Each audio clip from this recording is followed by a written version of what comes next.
Water bodies are a major part of the landscape. Oceans, rivers, and lakes are often beautiful, but they're not necessarily convenient places to build things. Most of our tools and construction materials, not to mention our labor force, work better in the dry.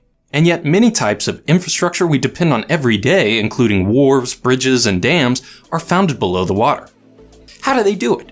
Hey, I'm Grady, and this is Practical Engineering. On today's episode, we're talking about different types of underwater construction.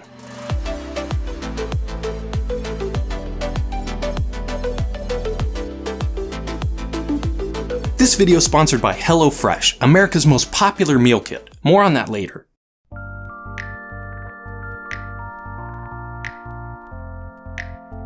One of the major costs of large construction projects on or near bodies of water is how to manage that water.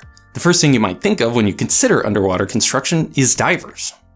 Humans can survive and even accomplish work underwater with the help of scuba equipment that allows them to breathe and stay warm. Professional divers can accomplish a wide variety of tasks like welding, cutting, and erecting formwork and other structures.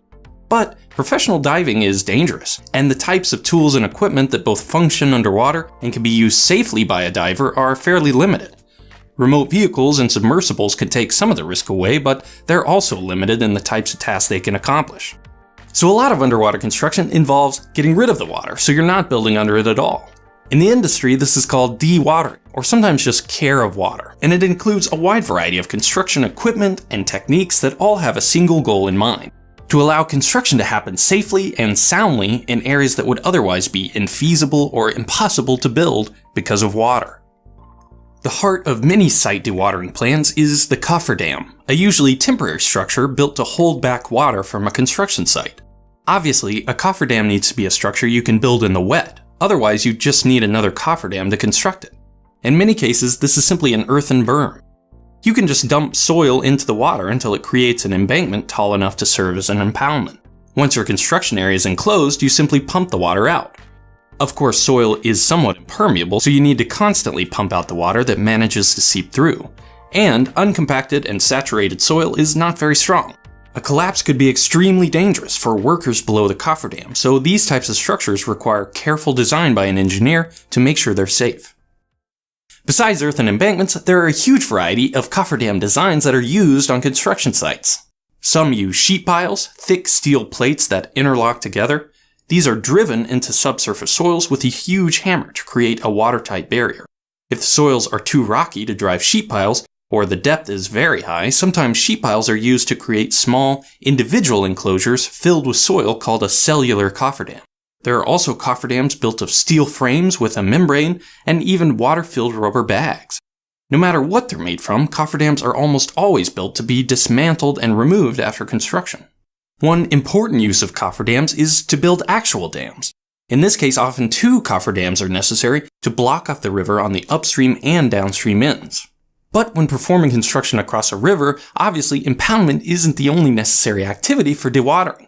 You also need a way to divert normal river flows around the construction site. This is why many dams are constructed in phases. You can build most of the structure away from the main channel, then divert the river through the recently constructed intake or spillway, and finally construct the closure section of the dam. The Hoover Dam was built in a narrow canyon and needed massive diversion tunnels through the rock on either side. The lower entrances to these tunnels were sealed off after construction, but the rest of the tunnels became a part of the spillways. For certain types of structures, the foundation can be constructed off-site and floated in by barge, commonly called a caisson. A hollow box or cylinder is lowered into its proper location, and then the soil is excavated and removed from within until a sound layer of rock or strong soil is reached. Finally, the caisson is filled with concrete. Of course, that part about excavating down to a sound rock layer isn't as easy as it sounds. In the past, this was often done by workers, which meant that the inside of the caisson needed to be dewatered. And when you dewater a caisson, you create a difference in pressure between outside and inside, with only soil in between. This means a constant battle of seepage flowing in from the bottom of the caisson, or much worse, unstable soils that can rapidly erode and allow the caisson to flood. These problems are what led to the Pneumatic Caisson, a variation on the original design where compressed air is injected into the structure to balance pressure from the water below. In a pneumatic caisson, the air pressure is maintained equal to or higher than the water pressure at the bottom of the structure so that seepage and soil instability can be avoided. It works just like when you turn a cup upside down before putting it underwater, except in this case the cup is much bigger and the pressures inside can be much higher than normal atmospheric pressure. This is why workers on underwater foundations often got Caisson Disease, the same decompression sickness that divers get if they surface too quickly. The use of pneumatic caissons is fairly rare today because of all the safety issues. In fact, most advances in construction technology with regard to water are not toward better dewatering methods, but actually how to avoid dewatering altogether. One of those advancements is the use of drilled shafts.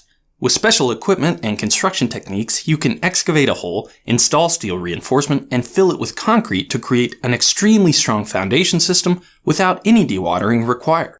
Concrete is a lot denser than water, so if you can do it without much turbulence, which can dilute the cement paste and weaken the final product, concrete placed underwater will cure and harden just as well, if not better, than if it were conventionally placed. The main way we accomplish this is through the use of a tremie, a tube through which concrete is pumped or gravity fed to the bottom of a form. The end of the tube stays below the top of concrete as it fills the excavation, preventing water from washing away the aggregate and diluting the cement.